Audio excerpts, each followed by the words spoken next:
can make him work most devotedly or otherwise. The strategy involves arrangements that can assist or inhibit man in his efforts to create wealth and overcome poverty.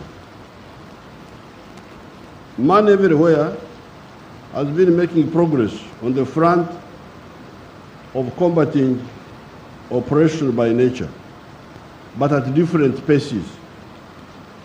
Some zones of the world moving faster than others on account of some identifiable reasons. 1.5 million years ago, man invented fire.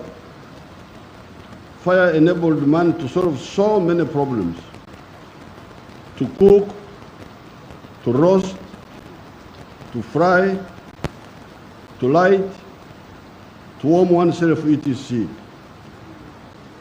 This enabled man to go from trees and start living in caves, which were more comfortable than the former, because he could now warm the caves, which were too cold for human habitation, and expel the darkness from the caves. 10,000 years ago, he started domesticating crops. And between 8,000 BC and 2,500 BC, he started domesticating animals, livestock. In terms of philosophy, societal ideas evolved from metaphysics, predestination, and so on, to the understanding of man's ability to influence his destiny by working. Meanwhile, especially in Europe, society was evolving. As Karl Marx pointed out, by the time he wrote in 1848, society had gone through 4 social systems of the primitive society, the slave state, feudalism, and capitalism, and was at that time entering the era of socialism and communism. The best crucible of understanding this phenomena of social evolution is the onset of the French Revolution in 1789. By this time, France, and maybe other parts of Europe, was a 4-class society, which were the feudalists or the aristocrats that lived on rent from land, the peasants that were serfs on the land owned by the feudalists and had to surrender a part of their harvest to the landlords, the new class of the middle class, the bourgeoisie, and that's what Mohiri should understand. I didn't know that it's God who told me to write this way. That lived on profits, the difference between the cost of inputs and the production of a good or a service and the price of the final product.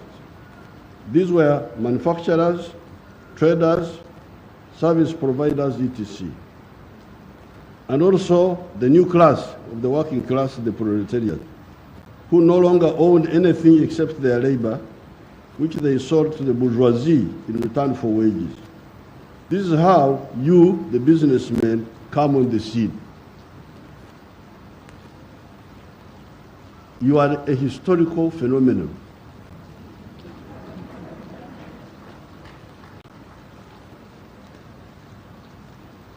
Because this is what developed Europe. Europe was changed by the middle class.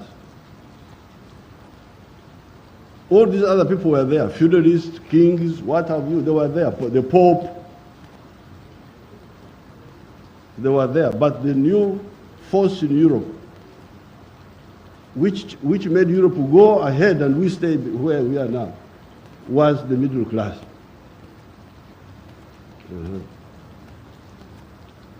And that's why I was very happy. Oh, let me talk to the middle class. I was very happy. But then they said, no, you only talk about oil. I said, no, I can't talk about oil, because oil is just a small thing. The middle class is much bigger, as you will see in my argument. This new class, the bourgeoisie, caused a lot of changes in the world, good and evil. On the side of evil, you have imperialism. That was by the middle class. Imperialism. The slave trade, nani walikuwa wanauza watumwa? Ni wale wale.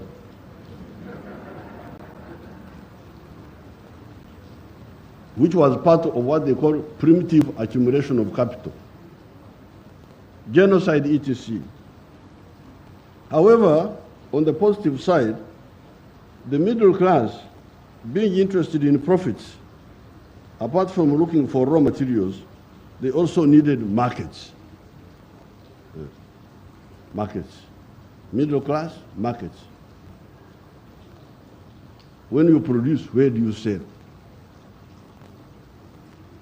This is the biggest problem of the middle class in Africa. How can you produce if you are not sure of the market? The more buyers you get, the better the business. That is how the bourgeoisie in France propelled the anti-feudal revolution of 1789, which included the de facto balkanization of France. Although France had been one kingdom for a long time, ever since 842 AD, there were nevertheless internal fiefdoms. Although France was one kingdom for a long time, but there were internal provinces. You couldn't go from one province to the other province without tax, without paying tax. Internally, within France, although it was one kingdom, but there were internal taxes called tile or something like that in Spanish, in French, T-A-I-L-L-E, on goods being traded in the form of inter-province trade. This, of course, disadvantaged trade so much. Who was benefiting from these taxes? The answer, the feudal lords. At whose expense? The answer is at the expense of the bourgeoisie, the middle class, and the French people in general, because those taxes made goods more expensive, slowed down the rate of growth of the companies, which affected their ability to create jobs, and also slowed down the rate of growth of those companies in expanding the tax base. So, if the companies don't sell, they don't expand. If they don't, if they sell but not enough, and if they don't expand, how will they create jobs? And if they don't create jobs, then where will the government get taxes? Because the government must get taxes people who are working. When it came to the fragmented Germanic populations of what became Germany later, and the Latin populations of what became Italy later, because by this time there was no united Germany. There was no united Italy. And I want to show you the role of the middle class, how they helped.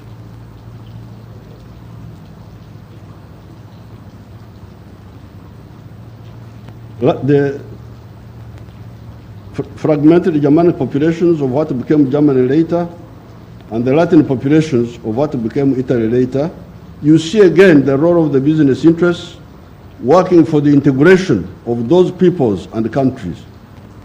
It is the middle classes who worked for the unity of these countries, to unify those countries. That's why I was very happy to talk to you.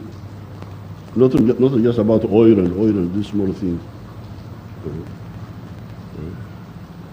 In the case of Germany, it had the big farmers known as the Junkers. It's written in Junkers, but it's pronounced as the Junkers. In the German kingdom of Prussia, one of the 39 kingdoms into which the Germanic people were divided, that pushed for the unification of Germany. By 1870, Germany was divided into 39 kingdoms. It is the business classes who said, we want to unite this market, who caused the unity of Germany.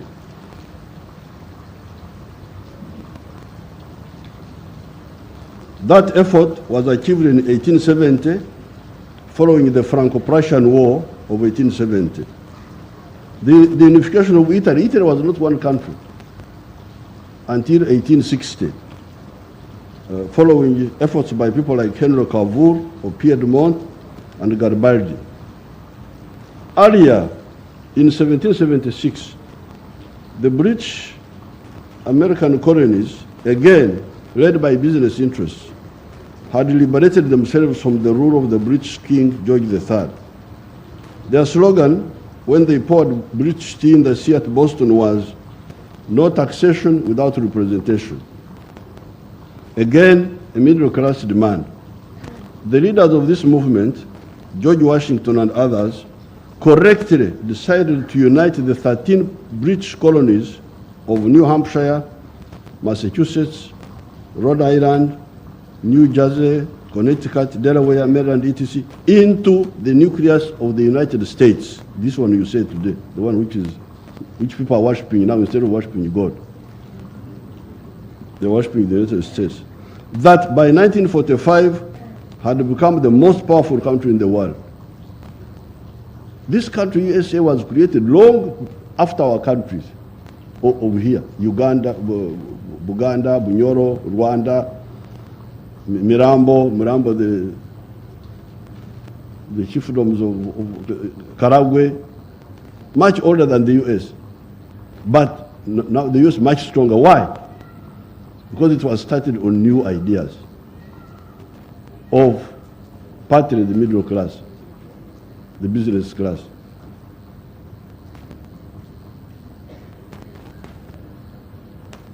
Just next door, you had the older Spanish colonies of Latin America and Brazil that had belonged to Portugal. Instead of uniting, their leaders preferred balkanization, remaining fragmented.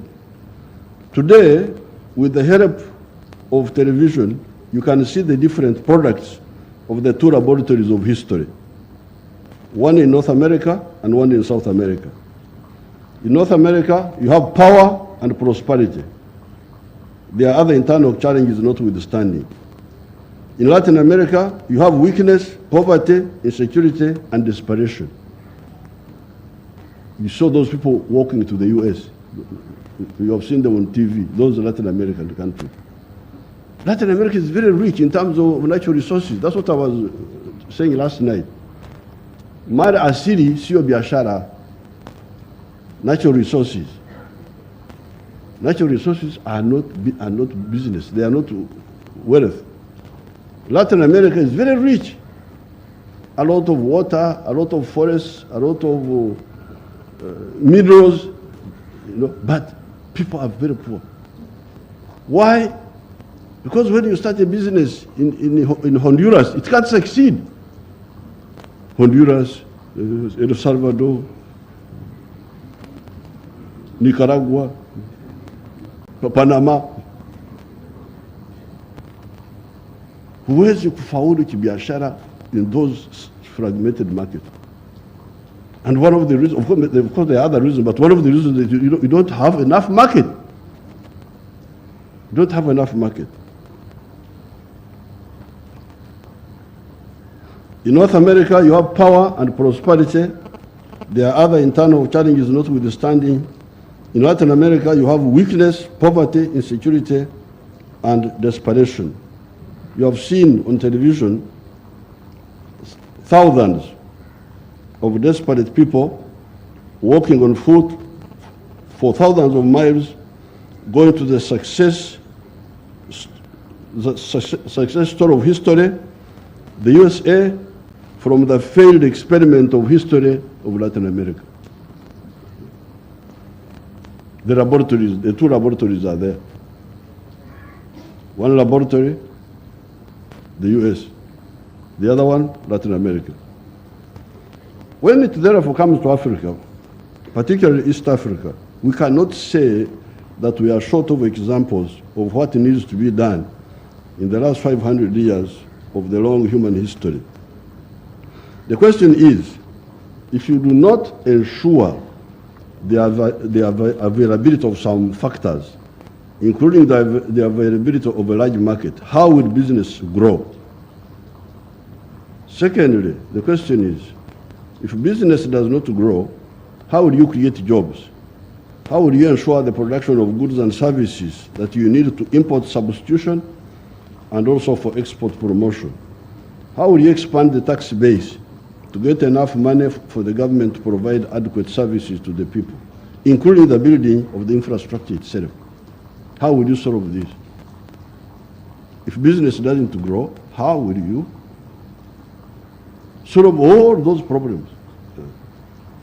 By 1986, when the NRM took power after an armed conflict of 20 years, 1966 to 86, the economy of Uganda had collapsed and had been totally informalized. Colonialism and the immediate post-colonial years had seen the emergence of a small enclave, that Ironeno, enclave economy. That's what we were using in the university in the 1960s. By that time, we had diagnosed this problem. And that's what Mwahiri is talking about. He's talking about an enclave economy. Enclave economy of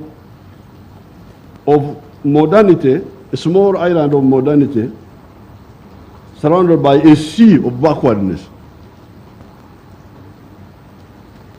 The writers of that time were describing that small economy as the economy of the 3 C's and 3 T's. The three C's were cotton, coffee, and copper. That was Uganda in the 1940s, 50s, and so on. 3 C's: coffee, cotton, copper. And 3 T's: tobacco, tea, and tourism. That's how they were describing our small island of mambo ya kisasa imezungukwa na hali ya duni.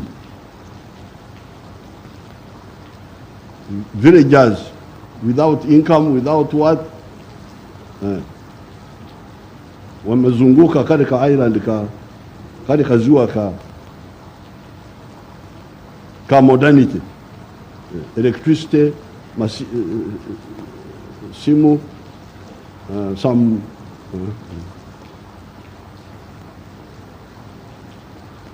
these were copper, cotton, and cotton. It was only by 1986, 2 of the 3 C's had totally collapsed. These were copper and cotton. It was only coffee that was still limping on with the export of 2 million bags per annum of 60 kilograms each. Except for tobacco, the other 2 T's had either disappeared completely, e.g. tourism, or shrunk greatly, e.g. tea, which had gone from 23 million kilograms to only 3 million. The word enclave means island, and the enclave economy therefore means an island of modernity surrounded by a sea of backwardness, e.g. peasants only working for the stomach, that some people call subsistence farming. The good luck for Uganda was that what became the NRM party was initially a student movement in the 1960s, some of them active here in Uganda. Tissue.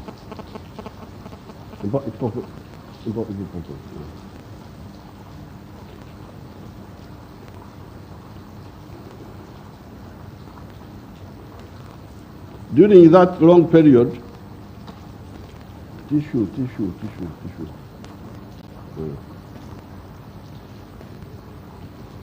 During that long period, we had time to study and also see in practice the impacts of efforts.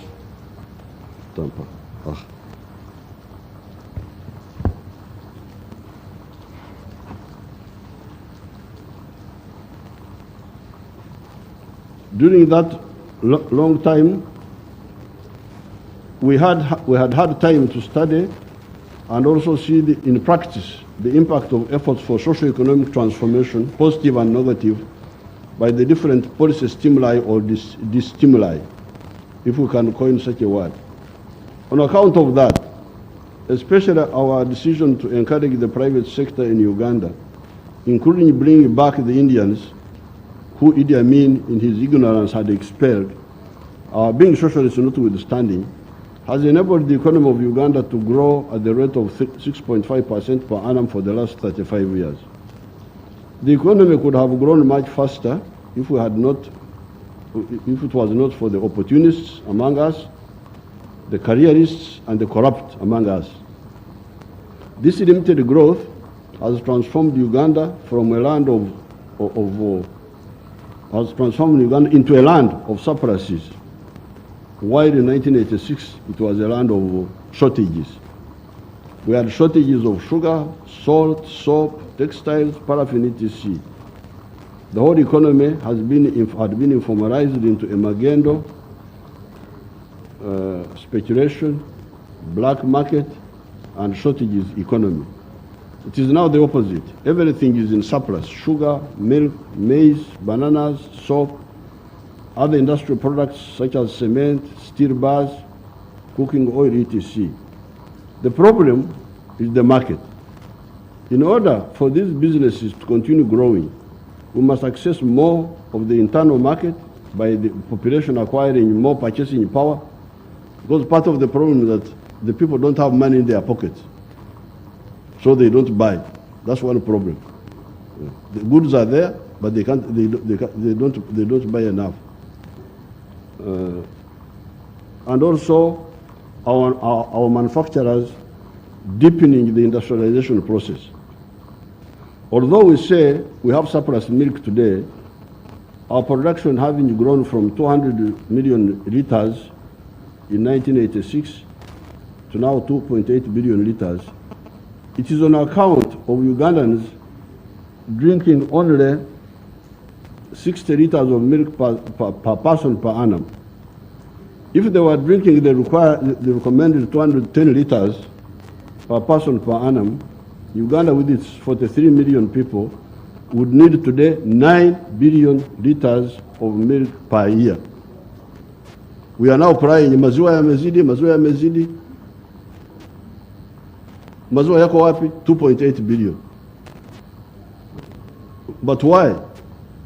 The Ugandans are not drinking enough. They are drinking only 60 liters per person per year, while WHO is recommending 210 liters to make sure that you have teeth in your mouth.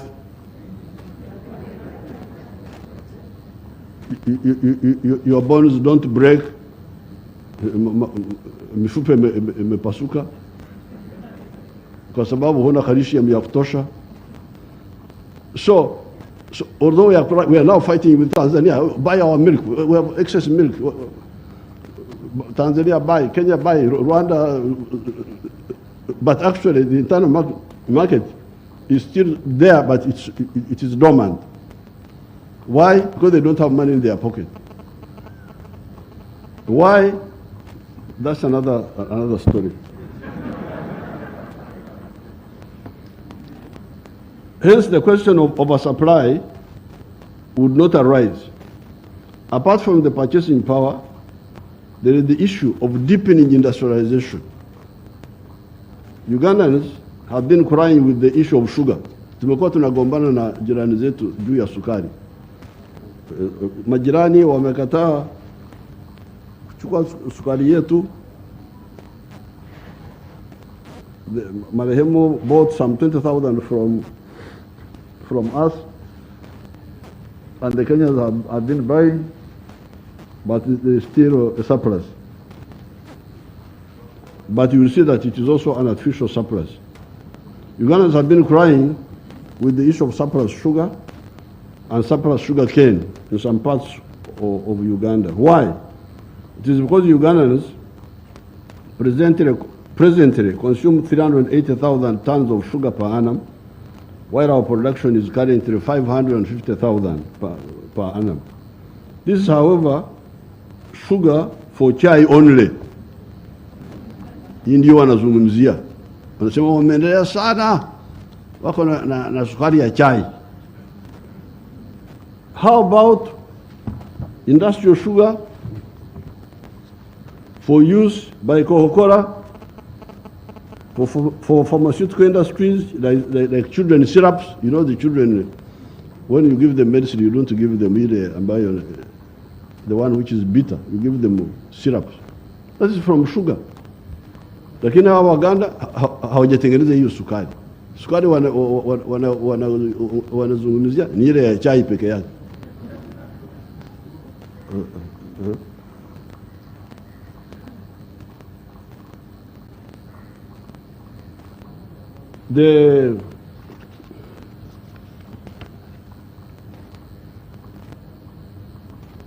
How about industrial sugar for use by Coca-Cola and for pharmaceutical industries? That was none of the business of either either the planners in the Ministry of Finance. Our planners also, sijui hapa Tanzania, lakini kule kwetu, these planners in the ministries, that was none of the business of either the planners in the Ministry of Finance and Planning, and also unplanning. I think they should also add the word. They should add the Ministry of Finance and Planning and unplanning. That would be more accurate. Because if you are planning, why don't you see this? Kama sukari ya chai imeongezeka, na pale jirani kuna kiwanda cha Coca-Cola which is importing industrial sugar. Why don't you plan? Say, and you don't have, the government doesn't have to do it. You just get a private sector person, you support him, and he does what you want. So that's simple. So so that's why I want to be more realistic and talk of Minister of Finance and Planning and unplanning. Or even the business sector of Uganda. Consequently, while crying about surplus sugar, Uganda alone was importing 90,000 tons of industrial sugar. Hapa tunasema sukari imezidi. Upande ule, we are importing 90,000 tons of industrial sugar. In order to make 90,000 tons of industrial sugar, you need to refine 100,000 tons. Now, I don't know how much industrial sugar East Africa imports per annum. So, if Uganda, who have now some surplus sugar, go into industrial sugar, they will supply the Uganda market, but also maybe the East African market also. Then there is the region. So first of all, the internal market, strengthening it by more purchasing power, but also the deepening the industrialization. Then there is the regional market and the continental market. This is where you come in, you the business people. You really need to work with the political class to unequivocally support both the economic and the political integration of East Africa and Africa. Since 1963, I've been a follower of Mwalimu Julius Nyerere on the issue of the political federation of East Africa.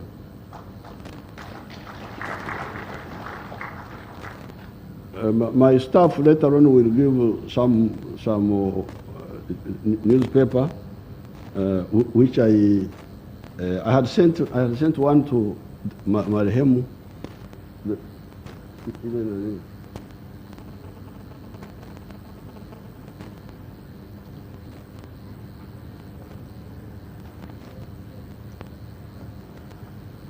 This was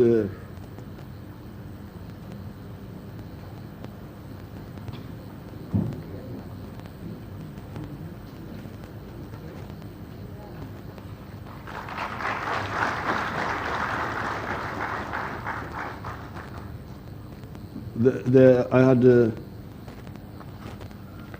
They will give you a copy. That paper was 1963.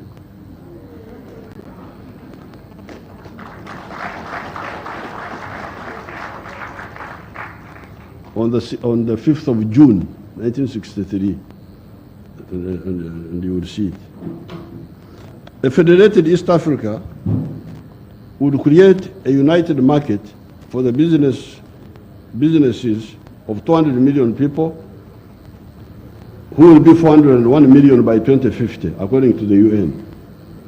The political federation would also make it easier to handle issues of insecurity, such as the insecurity in Eastern Congo, Somalia, Mozambique, which affects even the countries that are stable, because we have not and we cannot build wars between these sister countries.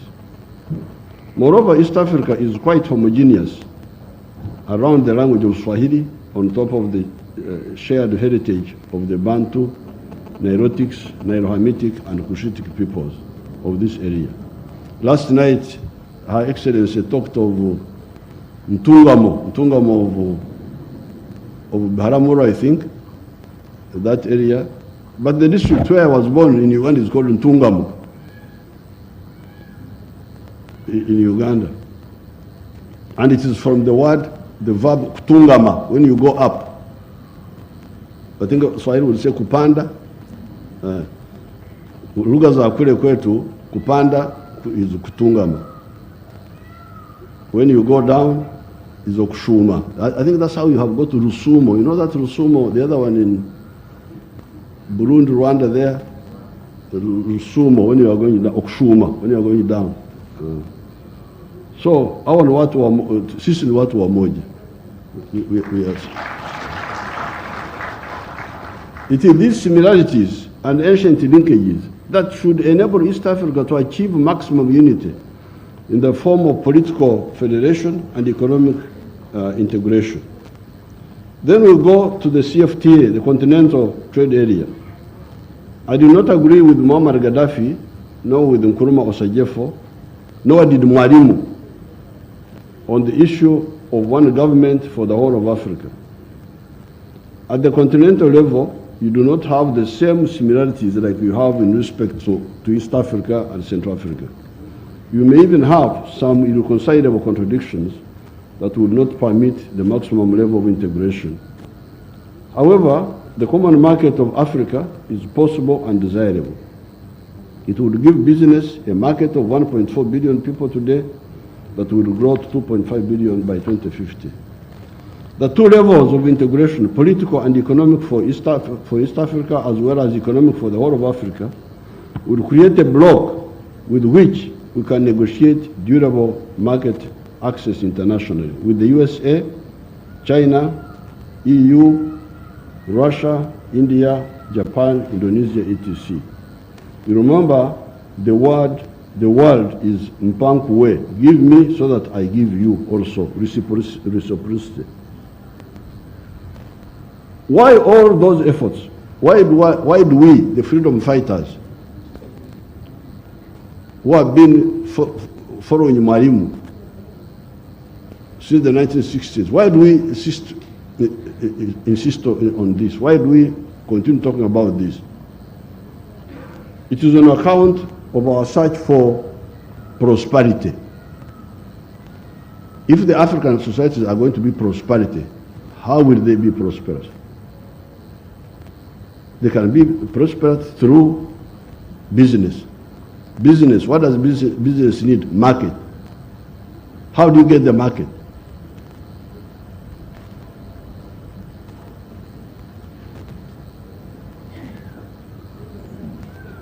Create jobs, produce goods and services, a bigger government revenue, tax base,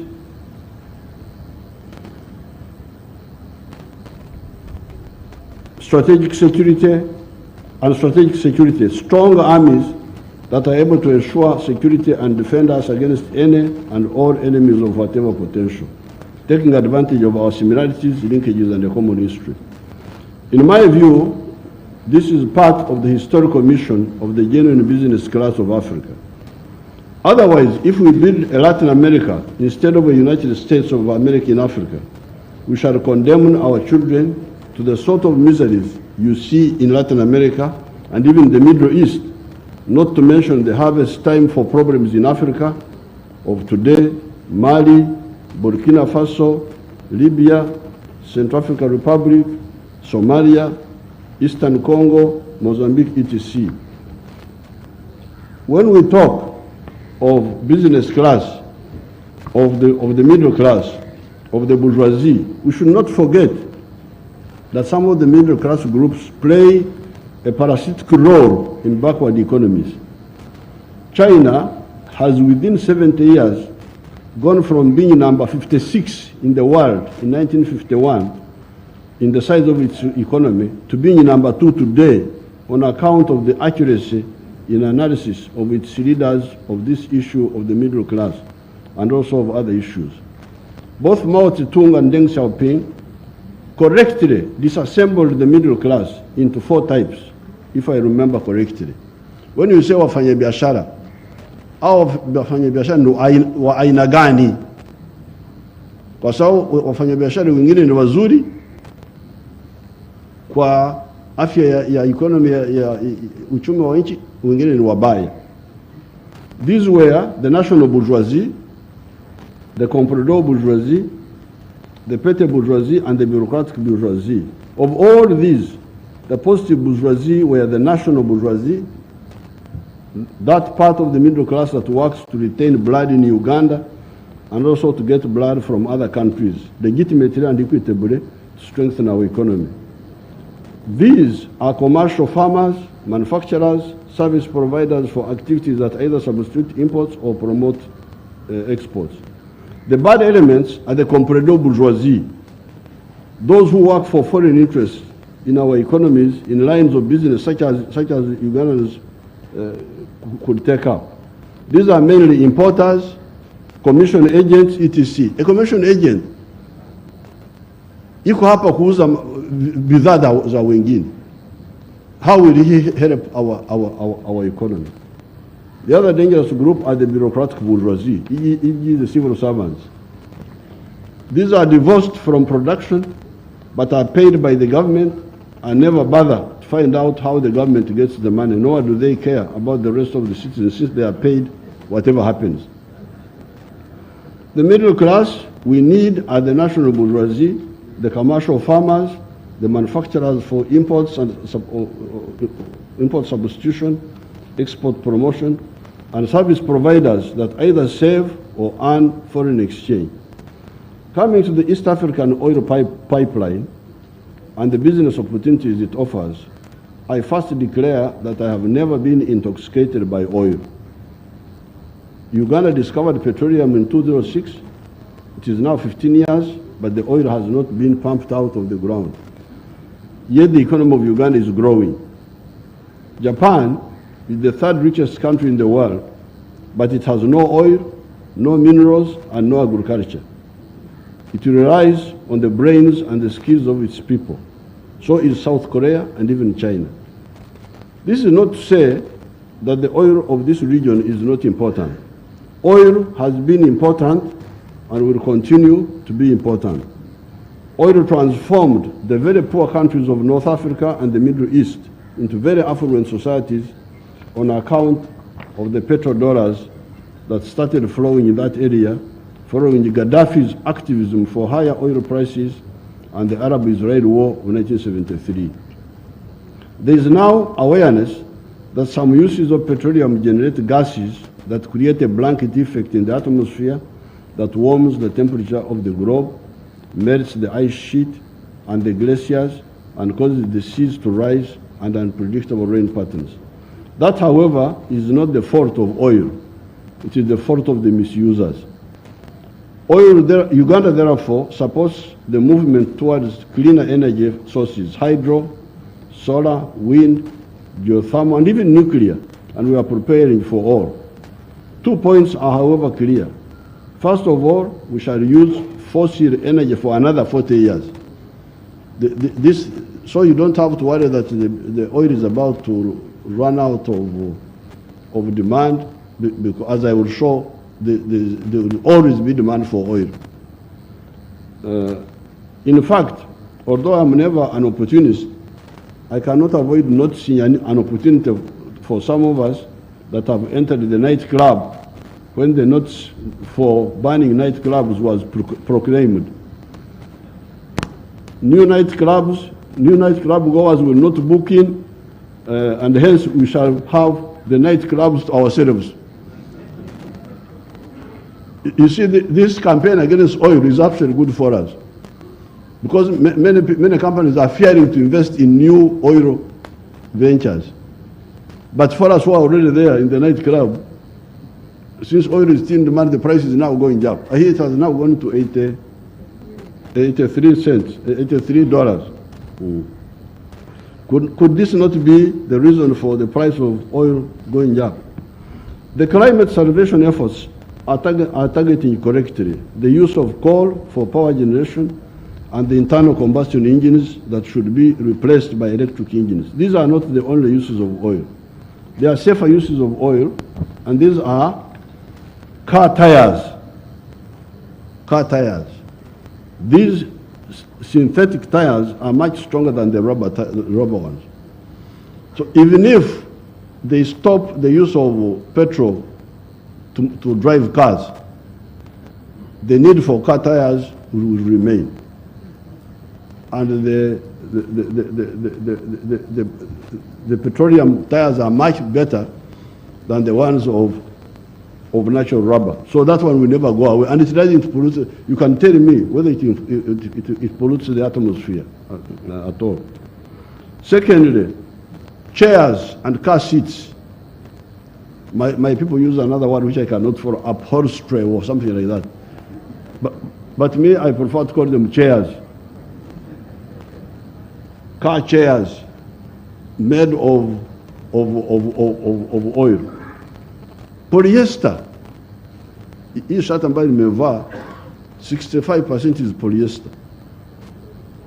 Ukiwa unataka a shirt which is very strong and easy to clean, the one of 65 polyester, 35 cotton. Ndio nimevaa hapa.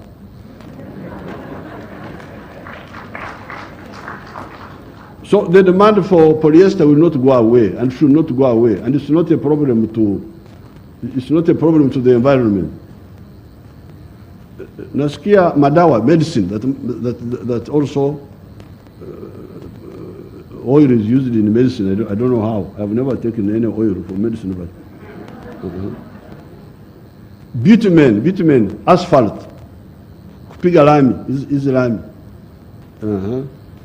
Cosmetics, detergents, packages, kufunga vitu.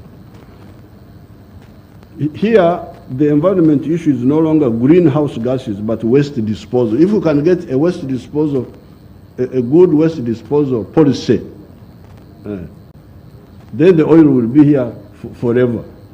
We shall stop using it to drive cars, because that's a bad use. But it will be used forever for all these purposes. Here, the environment issue is no longer greenhouse gases, but waste disposal. Can we not perpetually recycle some of those for reuse? Can we go on recycling them? They can answer that. Therefore, Tanzanians, Ugandans, all the global citizens, the East African pipeline business is a good, durable business.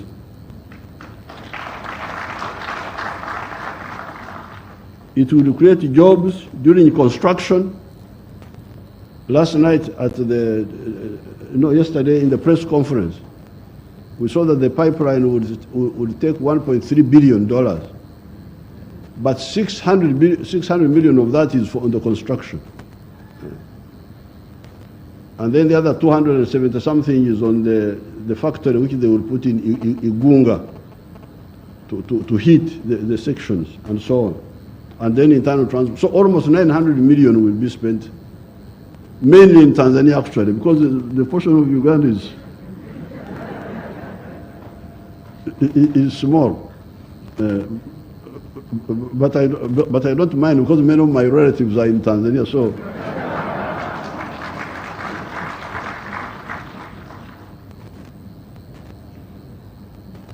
Other service providers will also be able to supply. Now, the crying of Mwehire,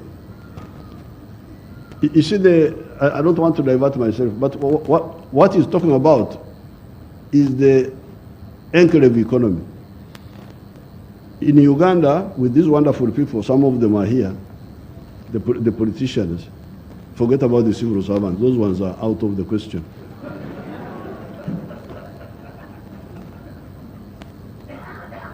Kwa sababu hawajasikia, do you call it injili, the gospel? Hawa watumishi wa serikali hawajasikia injili ya ukombozi. So I don't even quarrel with them because they are not part of me. Watu nagombana nao ni wanasiasa wenzangu who are part of the movement, who should have known. Because you see, like for instance, until 7 years ago, 68% of the homesteads in Uganda were in what they were calling subsistence economy. Uchumi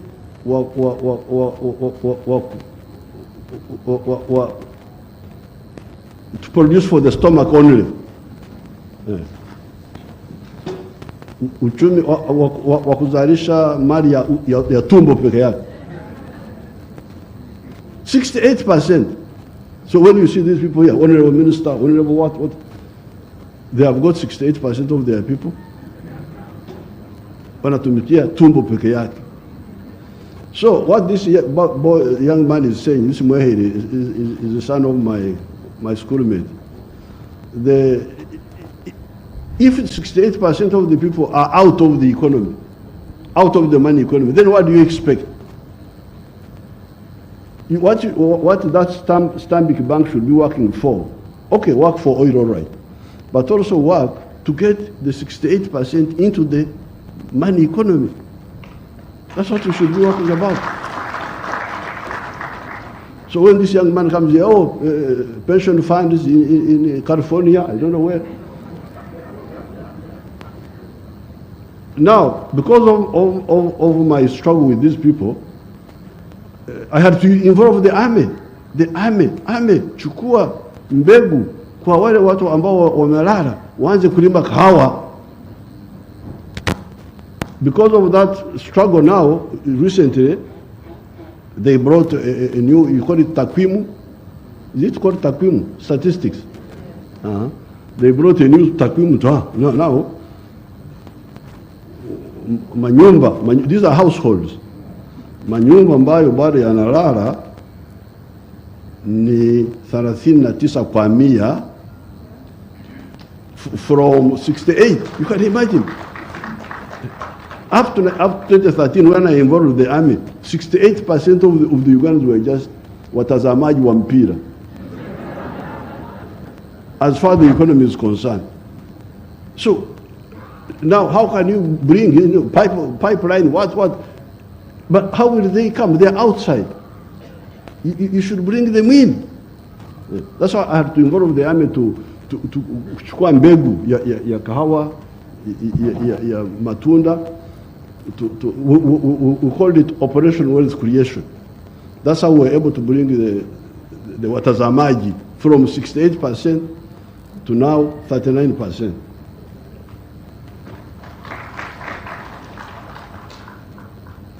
So I think we should look at that along all this whole pipeline. That's what I was discussing with Her Excellency yesterday about mifugo, kwa mfano. Because 1986, our Uganda walikuwa wana kampuni yao ya taifa ya maziwa. Walikuwa wananunua unga ya maziwa kutoka Denmark. Wanaleta unga ya maziwa, kufika pale Kampala, wanaweka maji ya Victoria, wanapaka chapa Uganda Dairy Corporation. The only Ugandan thing there was maji.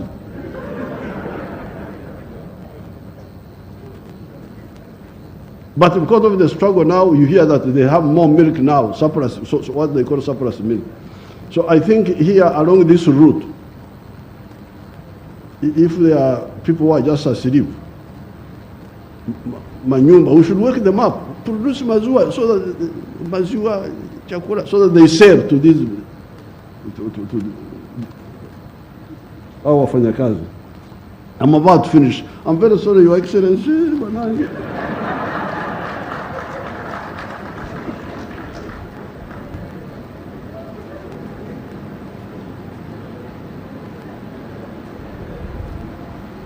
Unlike Japan or Korea or other service providers, will also be able to supply those who work in the oil sector, e.g. hotels, transport, food supply, etc. Unlike Japan or Korea or Saudi Arabia, who either do not have oil or only have oil, East Africa has got everything. Agriculture, minerals, forests, oil, gas, etc. Once the environmental concerns are addressed, the sky is the limit. I thank everybody for giving me the opportunity to put forward a long-held Pan-African view. Thank you so much.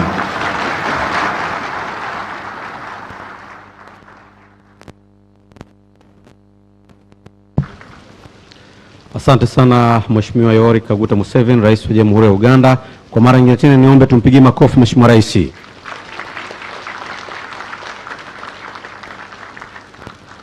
Kwa heshima na taadhima, sasa ni kuombe Mheshimiwa Samia Suluhu Hassan, Rais wa Jamhuri ya Muungano wa Tanzania, ili nawe uweze kuzungumza na hadhira hii ambapo ndio tutakuwa nahitimisha ratiba yetu kwa siku ya leo. Ni kuombe Mheshimiwa Rais, tafadhali.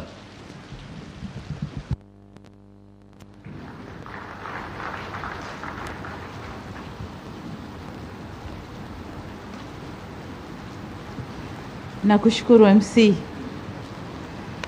Ndugu zangu washiriki, baada ya lecture ile ya General Museveni, nadhani nitasema kipi kipya,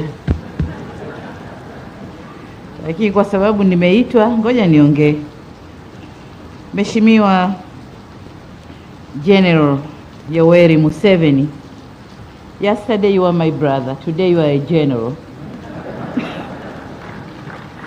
Rais wa Jamhuri ya Uganda, Mheshimiwa Waziri Mkuu wa Tanzania, waheshimiwa mawaziri mliopo toka Tanzania na Uganda, waheshimiwa makatibu wakuu mliopo hapa toka nchi zetu mbili, waheshimiwa mabalozi na wakuu wa mashirika Umoja wa Mataifa mliopo, jamii ya wafanya biashara kutoka Tanzania na Uganda, viongozi mbalimbali mliopo, wanahabari, mabibi na mabwana, na wasalimu kwa jina la Jamhuri ya Muungano wa Tanzania, na wasalimu kwa ushirikiano na Uganda. Your Excellency, allow me at the outset to express my gratitude to you, Your Excellency, for taking time out of your busy schedule to be here today to participate in this business symposium, which focuses on the progress and development of the oil and gas sector, including the ECO project, as well as discussing the mechanisms and conducts businesses being done in our two countries and how to promote it. Your Excellency, the President, I would like also to extend my appreciation for the organizers of this event, both from the government and the private sector, The event of this kind brings synergy between our two governments and the private sector community, who are part and parcel of our overall mission to have an equitable and developed society. We in Tanzania are very happy with your constant push and unwavering support and commitment to the realization of the strategic Eastern African crude oil pipeline project for the mutual benefit of our two countries. Your Excellency, as you are aware that over the years our countries have enjoyed excellent bilateral relations that have enabled close cooperation in various bilateral interventions. Our relationships and cooperation have remained even stronger during this challenging period of COVID-19 pandemic. Your presence here today displays a gesture of overcoming the impossibilities towards realization of socio-economic development in our two countries. Your Excellency, we thank you for the incredible lectures you have delivered here today. That was incredible. You have taken us years back in universities when we were taught on the basic economics, capitalism and economic development in Europe and America. That was our topic in university, early years in the universities. But then you have taken us through the new economic order, technologies and issues and environment. So we thank you very much for that incredible lecture. Your Excellency the President, let me also thank you for the progress that we have achieved towards implementation of the ECO project since your last visit here in Dar es Salaam, and that was May 20th this year. A number of key milestones have been achieved toward the implementation of the project. Since then, we have received stronger support from the Ugandan government to implement key issues that underpin the development of the project. I was curiously listening to the presentations of what was discussed yesterday, and I'm happy to note that our experts have agreed to explore more areas of cooperation in the sector. ECO project will mean less if other areas of mutual cooperation are not exhausted for mutual interest. So we are very happy, and I heard my Minister for Energy talking about the gas pipeline to Uganda, but also the LNG project here in Tanzania, which is going to add value to the ECO project. So thank you, the symposium members, for your meaningful discussions. I also wish to note that delegates were acquainted with the opportunities this project presents in both countries. Therefore, it is my humble request to all delegates from the private sector to see those opportunities for the benefits of our country. It is your time, and I report it is your time. You must be up for the opportunities. Our two governments are doing everything possible to make sure private sector and local communities benefits from presence of the ECO project and other projects as I have mentioned them.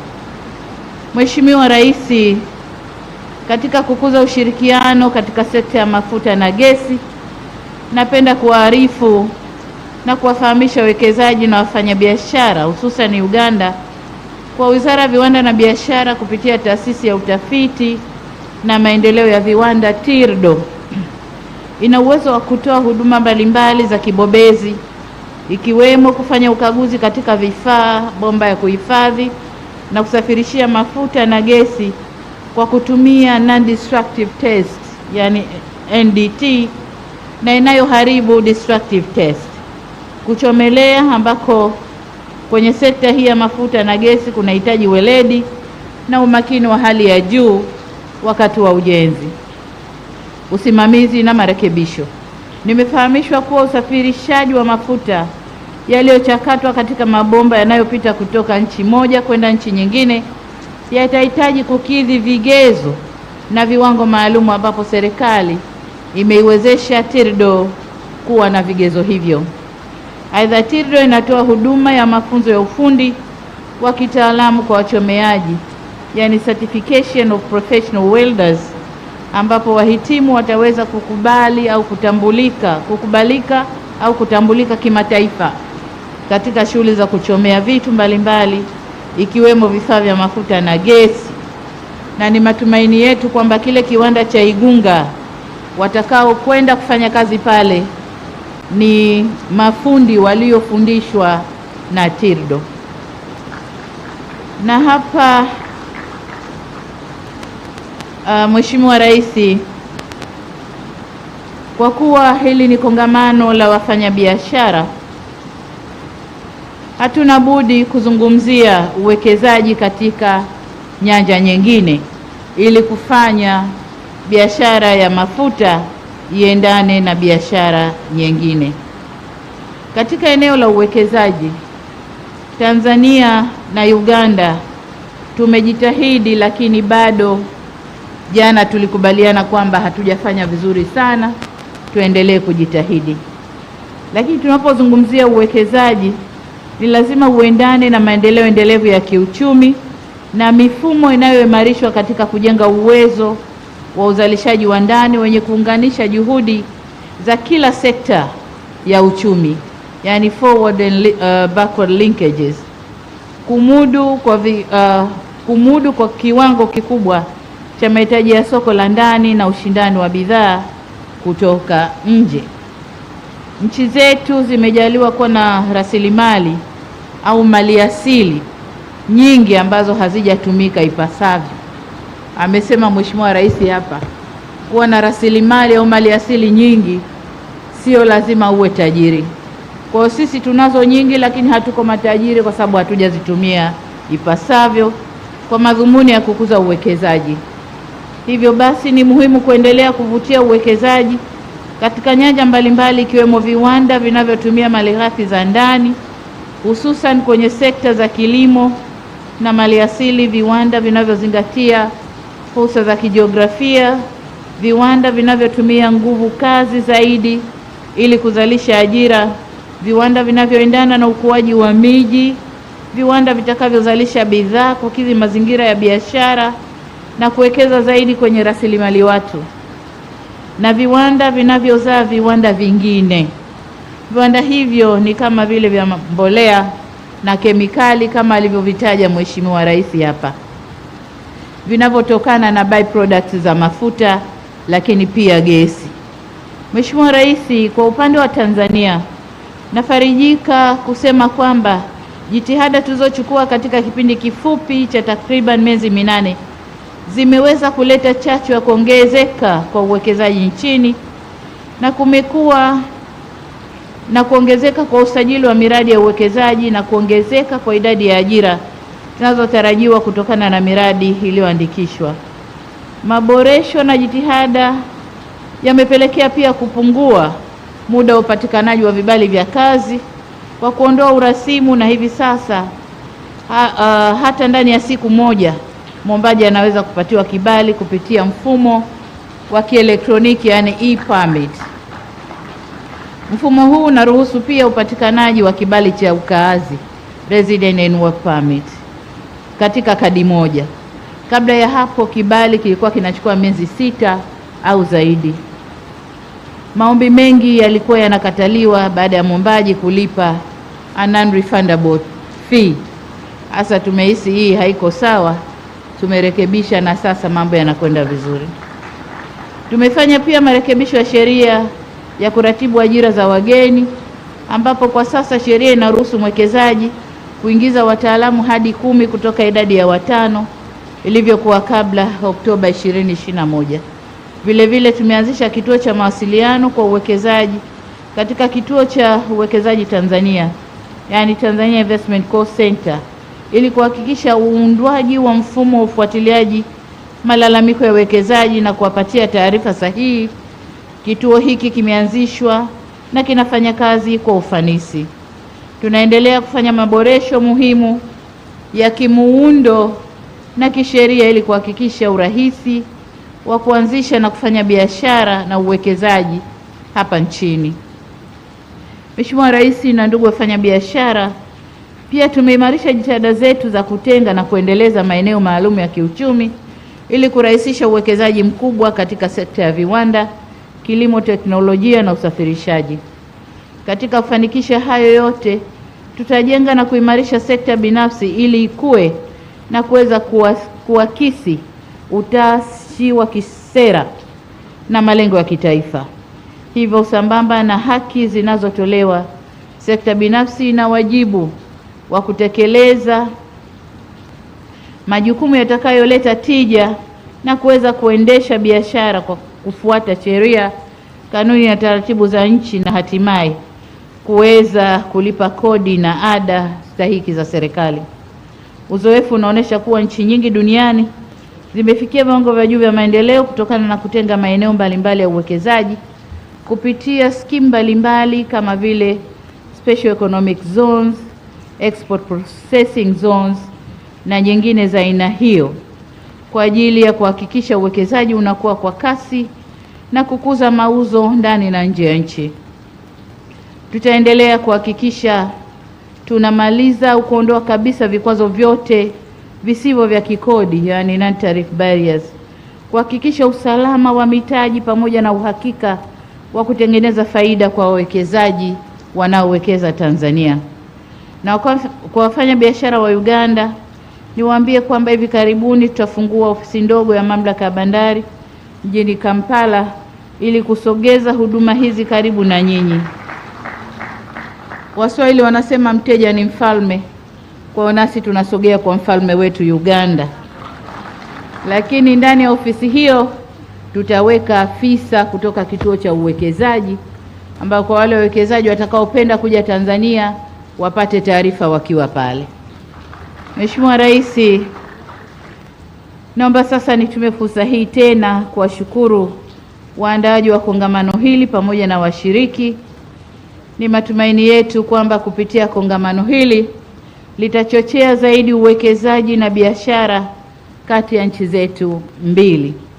Hivyo naomba kuhamasisha wawekezaji kutoka Uganda kuja Tanzania na Watanzania waende Uganda, kwa sababu tumesema hapa kwamba mipaka iliyopo iliwekwa na wale watu kwa madhumuni ya utawala, lakini sisi tunaweka mipaka mipya ya mabomba ya gesi, ya mafuta, ya umeme, ya viwanda. Hiyo ndio mipaka yetu sasa.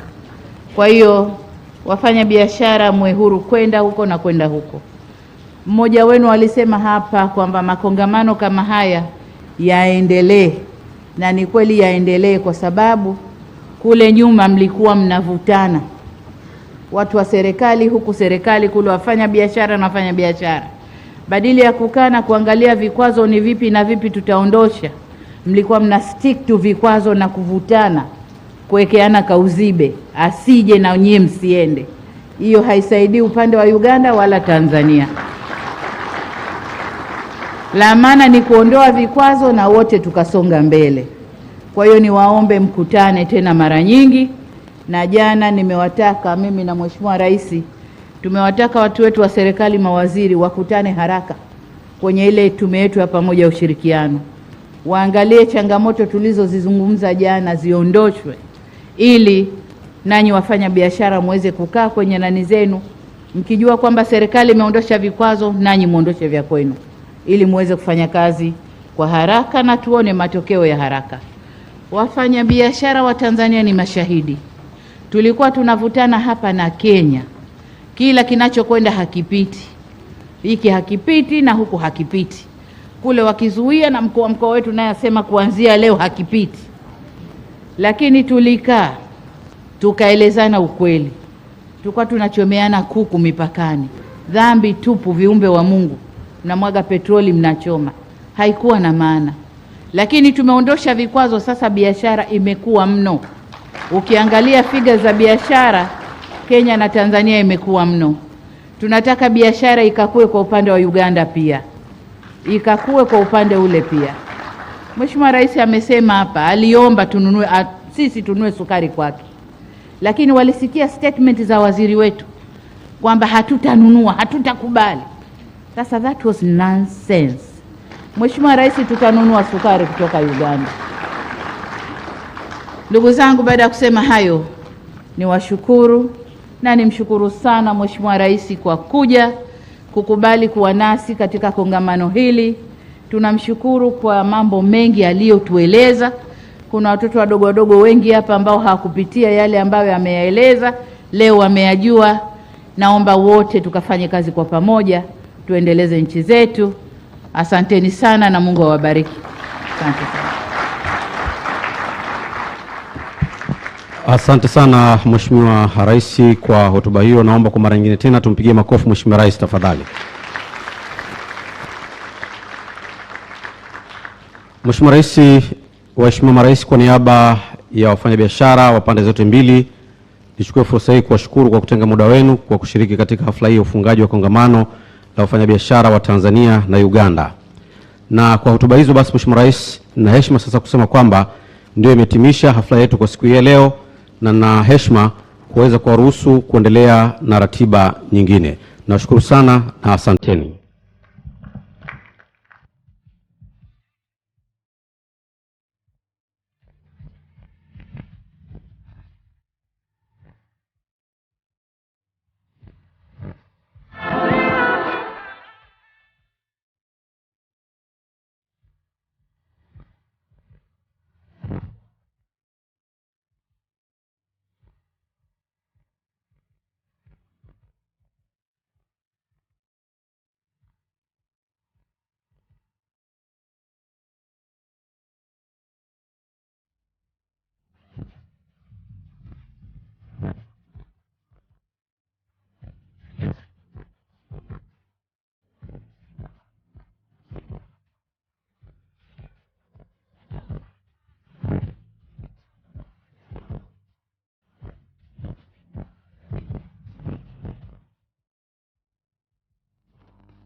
Waheshimiwa viongozi na wageni wengine, tumeruhusiwa, tunaweza sasa tukaendelea na ratiba zetu nyingine. Tumeruhusiwa na waheshimiwa marais, viongozi wengine, tunaweza tukaendelea na ratiba zetu.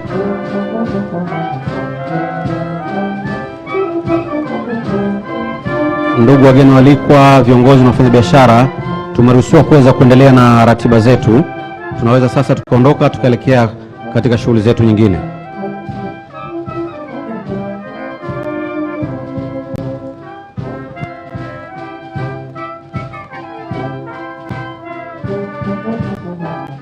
Waheshimiwa viongozi,